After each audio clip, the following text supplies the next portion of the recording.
folks, and welcome to another episode of Devotion Championship Wrestling. I'm Lauren Gardner, the Cicerone, calling the action for you here today in beautiful downtown Salt Lake City, Utah. We have three main event-worthy matches on the card tonight, starting things off with former DCW champion Manny Lemons taking on Leo Wolf, and as always, Wolf accompanied by his mouthpiece and perhaps only fan, Psycho. Additionally, tonight we have representation from two of the strongest tag teams in DCW competing in singles action as the Idaho Wrecking Crew's Outlaw Rusty Livings takes on Antifa's Monster 9. No doubt it will be difficult for Antifa to play the numbers game when the Tree City Giant is accompanying the Outlaw. And in our main event, the Gore title is on the line as Brother Austin defends against his former partner Brother Chatwin in a ladder match. Right now, let's go backstage and talk to Manny Lemons. You see, I'm all about making a statement. I'm all about making an impact. But I also find it funny that every now and again, these so-called Utah local legends find their way in the door here at Devotion Championship Wrestling because they know what everybody else knows, and that this is the land of opportunity. Psycho and Wolf, you preached that you built Utah wrestling well over 20 years ago. But here's the thing, no one cares. What separates me from the two of you is the fact that you two treat this like a damn hobby. This is my freaking life. This business comes before everything. That's why when you look around, you see my wife, you see my son, you see my goddamn dad. You two want to make a statement, you two want to make an impact, that's fine. But you two are going to learn real quick that tonight, here at the Gateway, you're going to learn who the man, the brand, the king of the lemonade stand is. Manny effing Lemons.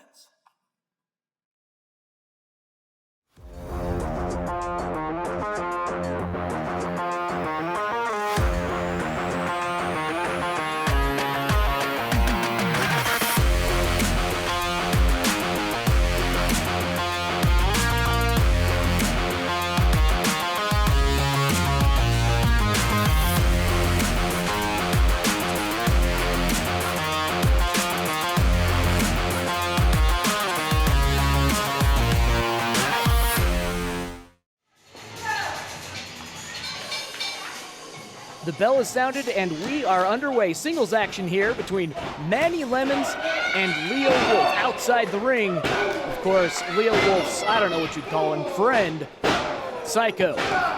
And right out of the gate, these two are going at it full bore. There is no preservation of energy as we get this thing started. This match was made last week when Leo Wolf and Psycho were airing a grievance publicly with DCW management and called out specifically Manny Lemons. I don't need to beat you. I can end you just like that. But on second thought, Manny, if it gives me a chance to get in the ring with you, to destroy you, then I accept your challenge, you piece of trash. Leo Wolf and Psycho representing old school Utah wrestling in, well, the way we all remember it, taking out Manny with a shot to the Lemons. Thus the match is made and Manny definitely fired up, ready to prove that the new school is here and is setting the gold standard. Wolf kicks out after a pin attempt by Lemons and the match continues. If what has been seen in the past from this team-up of Psycho and Wolf is to be believed, Ref Izzy is going to have her hands full. Perhaps almost as full as Manny's mouth was of turnbuckle as Leo Wolf pulled him face first right into the pads. And oh no, now looking for a catapult right into the bottom turnbuckle. And Manny probably set with some TMJ tonight. Oh, come on, Psycho. Yeah, you get your hits in when he's on the ground and his back is turned. He goes back in, but is caught and backs away. What a creep. Manny on his heels, Wolf looking to take advantage. Showing off that hospitality that the Tar Heel State is so known for. And, oh, yeah, of course, why not? Go ahead, Psycho. Just go ahead and get your cheap shots in, because you're working with a cheap skate. Last week, Manny told us how old Wolf's ring gear is, which is actually older than some of our referees here on staff. Wolf strikes Manny in the back, sending him into the corner. Now lines up and drops one into his breadbasket again. Now lines up and, oh man, a shot to the ocular bone. Pitches Manny across the ring. Wolf gets some steam and delivers a lariat, and down goes the DCW founder. We saw how fired up Manny was before this match, and the crowd equally fired up, cheering on the man with the zest for life. Psycho giving Wolf a hand signal. Wolf comes off the ropes and drops onto his coccyx. Wolf taking so much time to set up the leg drop. Manny easily able to scout it and able to dig deep enough to roll out of the way. Manny, who has been on his heels for a good part of this bout, now seeming to get some steam of his own. Manny comes off the ropes, goes for the sunset flip, and Leo Wolf, trying to keep his balance as if he's rolling down the windows in a Volkswagen, breaks free at 2. Wolf pops right back up to his feet and puts a boot into that chin that he's already targeted earlier tonight. 2, Manny gets a shoulder up at 2, and I can only imagine he is feeling that right into his jaw, down his neck, into his spine. It's all connected and it's all gotta hurt. But the devoted faithful are not giving up on their man, their Manny. Despite Leo Wolf's taunting, Manny now off the ropes, ducks a roundhouse, ducks a second, and hits Wolf with a sour shoulder. There is not a better looking shoulder tackle in all of professional wrestling, folks. Lemons targeted Wolf right on the clavicle, and you can see he is feeling a stinger all down through his arm. However, was that burst of energy all that Manny had left as Lemon slowly gets to his feet? Ref Izzy checking on both competitors. Manny comes in with the lariat and puts Wolf down. Wolf back to his feet. Manny puts him down again. Lemons has got more in store, scooping up Wolf, slamming him down into the middle of the ring. And he is feeling that zest for life, folks. Going over the corner, and he may not be a Girl Scout, but Manny's got a lemon up of his own. Right, Psycho looking to pull the lemon out of Manny's hand. Manny sheds him off, but the interference was just enough time for Wolf to get to his own. Manny able to get out of the fireman's carry, goes for his own. Manny delivers the lemon drop, but in doing so, Wolf kicks Ref Izzy. Ref Izzy is down. But underneath the ring, Psycho comes out with the chair. Now, makes a custard with Manny's lemons. Picks the chair back up and takes a shot to the back of the DCW founder.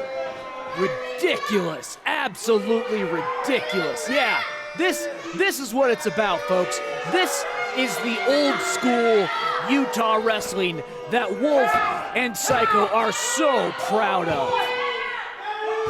2. That's it, folks. Ladies and gentlemen, your winner, Leo Wolf! Of course, Psycho elated after he single-handedly won the match for Leo Wolf. Coming up still is our main event for the Gore Championship. And backstage right now we have the Prophets of Destruction with a message for Brother Austin. Auto 1 snatch and sister ass Tin Man, you think you embarrassed us? Well, you didn't. You see this? This is you in the palm of all our hands. I am so confident in the next match, I'm taking myself out of the picture. I won't be ringside. But you will be in a 12-step program. 12 steps to the Gore Championship. And this man right here will go up and grab it. You, Snatch, will be handcuffed. That's right, Junior. Otto Von Clutch. You're cuffed to me this time, son. You ain't running from your punishment. Ain't no running around the couch. Ain't no hiding behind the woodshed. You're mine. This is gonna be the end of it all. You will bow down. A taste of things to come, but right now we are in singles action as the Outlaw Rusty Livings takes on Antifa's Monster 9. The devoted faithful clearly have got their favorite in this match, representing the Idaho Wrecking Crew with his tag team partner ringside, James Grin, the Tree City Giant, of course, with Monster 9, Antifa's Supreme Leader, Andrew Sowell. Monster 9 now looking for a test of strength against the Outlaw. The Outlaw unsure if this is a ruse or not. We don't know a whole lot about Monster 9, about his IQ level, his ring acumen. We just know that he is a brute. So I would hesitate about going into a test of strength, a Greco-Roman knuckle lock like this. But the Outlaw, always happy to appease the devoted faithful, does so, but perhaps at the detriment of his own well-being and safety. But he's fighting back, now putting his whole body into it, only for Monster 9 to change the game quickly, now transitioning into more core strength than sheer bicep and triceps forearm strength. A little do-si-do, under you go, and Rusty Livings delivers an elbow to Monster 9's mask. However, it may have done some damage. Rusty dodges a kick, comes back in with a couple more elbows, sets up, goes for a crossbody and is caught by the big Monstrous 9. Monster 9 throwing Rusty onto his shoulder. Rusty able to escape, and a step-up enziguri to the side of Monster 9's head, yet he is still up pay. And we see Andrew Sowell already interjecting himself into the match as our referee, Kid Ref, gives him a verbal lashing. But I've said it before, Andrew Sowell is cunning, if not anything, and this gave Monster 9 time to come in with his Lewis Creek Lariat. Monster 9, a native to the Dallas, Texas area, with lucha libre and professional wrestling deep in his veins and heritage. It's almost instinctual for him. Something just clicks, and he knows how to use his body to create the most damage possible. And this is not where Rusty wants to be, as Monster 9 puts in Satan's grip, an inverted double mandible claw, of which creates only unfathomable amounts of pain. Using that same position now to employ a camel clutch. Despite the encouragement from the devoted faithful, I think Rusty might be in trouble right here. Rusty fights to get out, but Monster 9 silences the devoted faithful with multiple hammer fists right to the Outlaw's heart. And this has got to be difficult for the Outlaw, who is primarily a tag team wrestler.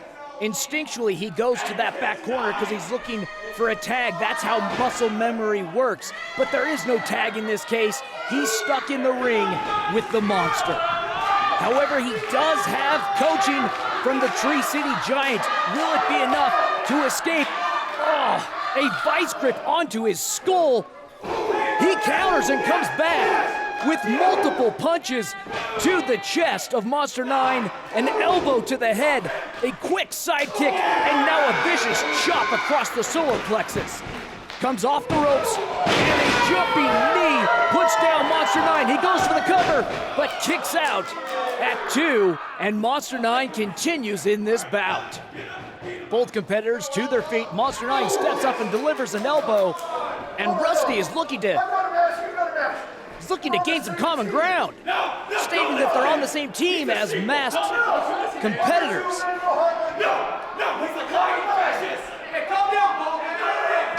Andrew Sowell incensed that anyone would try and persuade a member of Antifa. But what was a moment of hesitation for Monster 9 was more than enough time for Rusty to get to the other side of the ring. But Andrew Sowell looks to make Rusty pay for putting doubt into Monster 9's head. Kid Ref steps up and gives Andrew Sowell a verbal what for. In audible adulation, the devoted faithful are happy to see someone stepping up to Andy Fudd.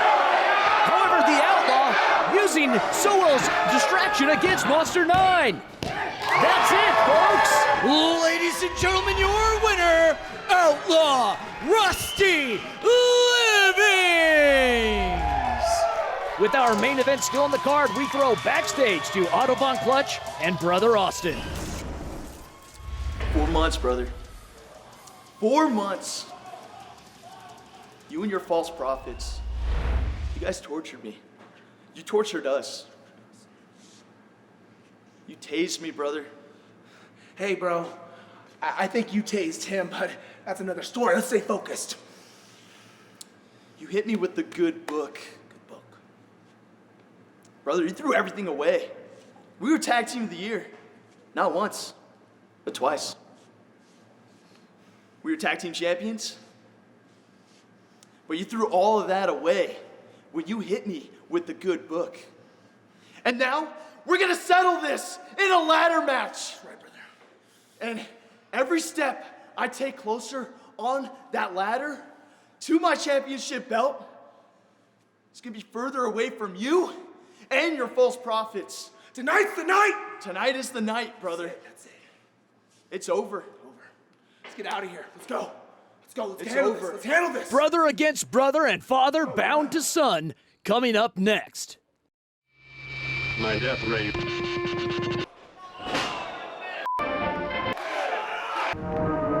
Every worker in the country works 3 months of every year to pay the salaries of men like this bureaucrat.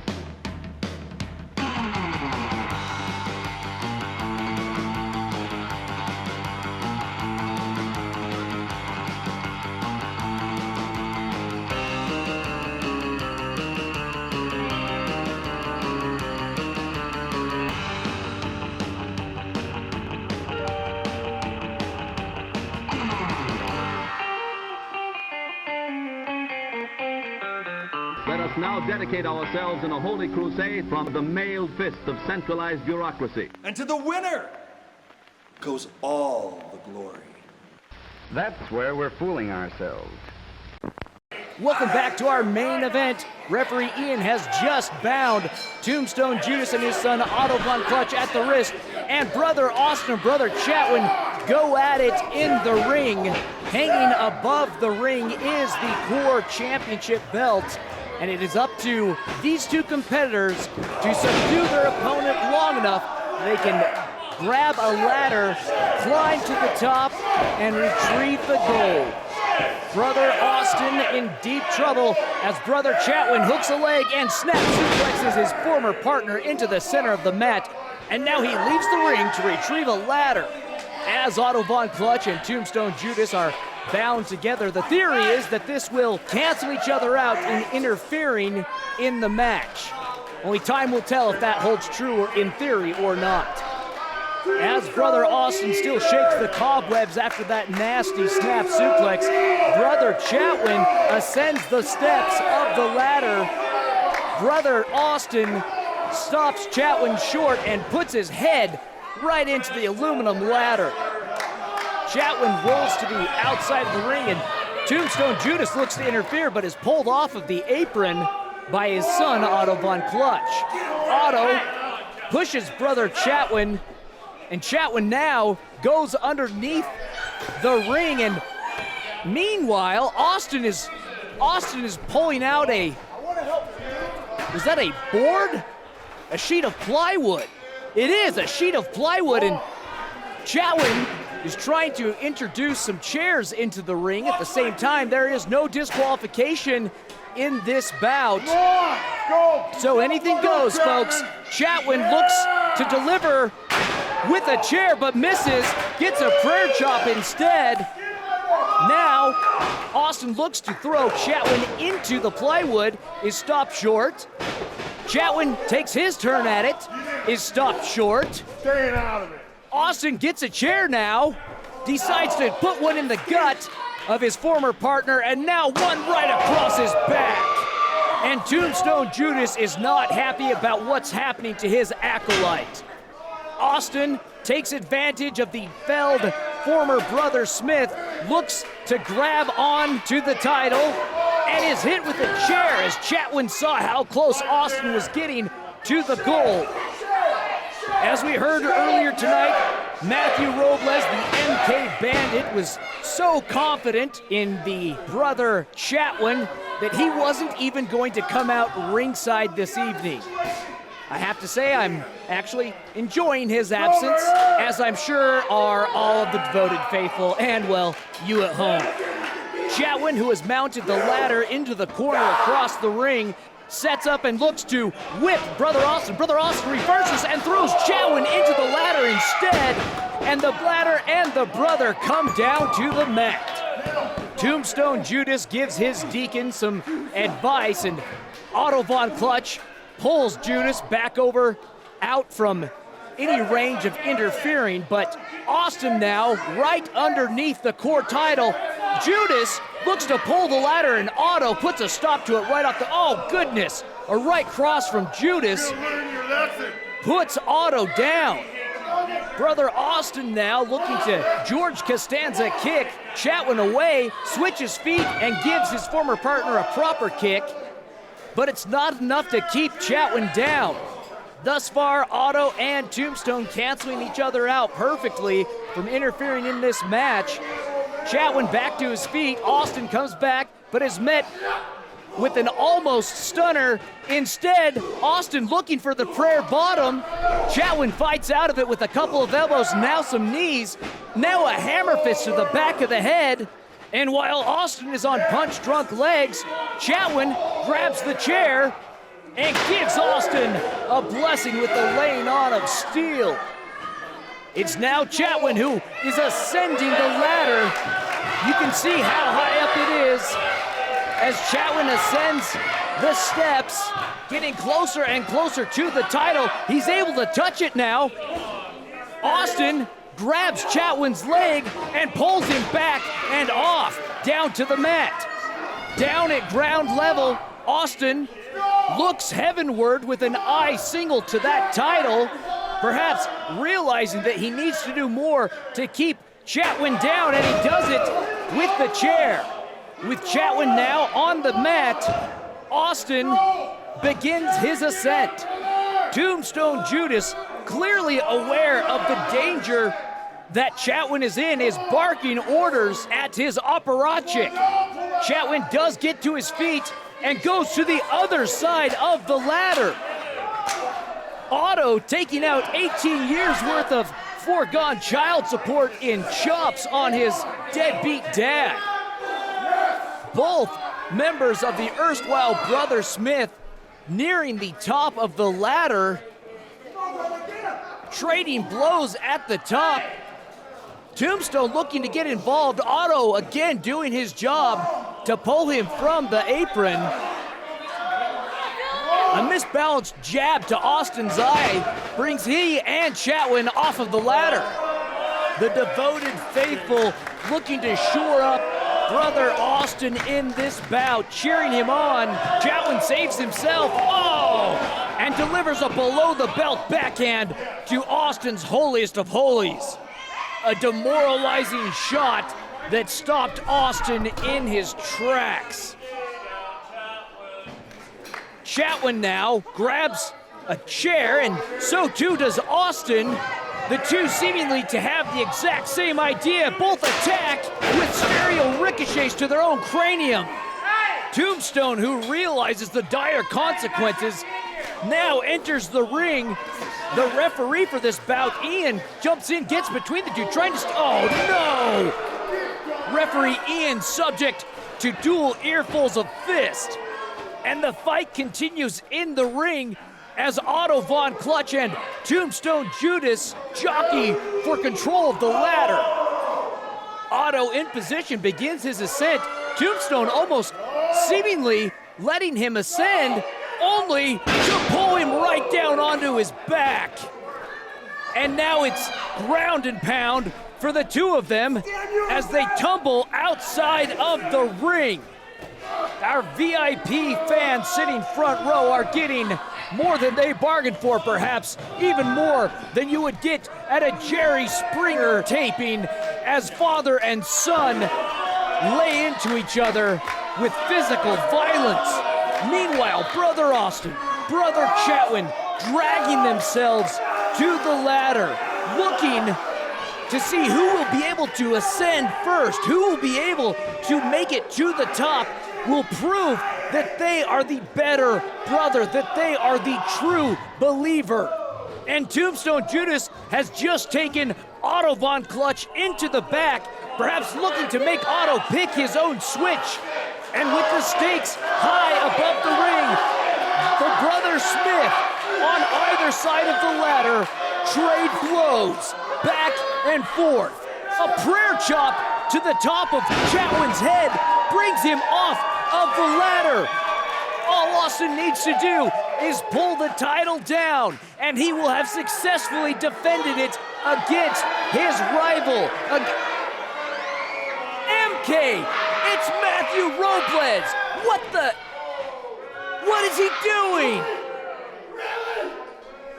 Austin is furious, and I don't blame him. Oh, not again! In the face with the hand sanitizer! He shot him in the face and put him through the plywood! This is too much! MK has gone too far! Absolutely unforgivable!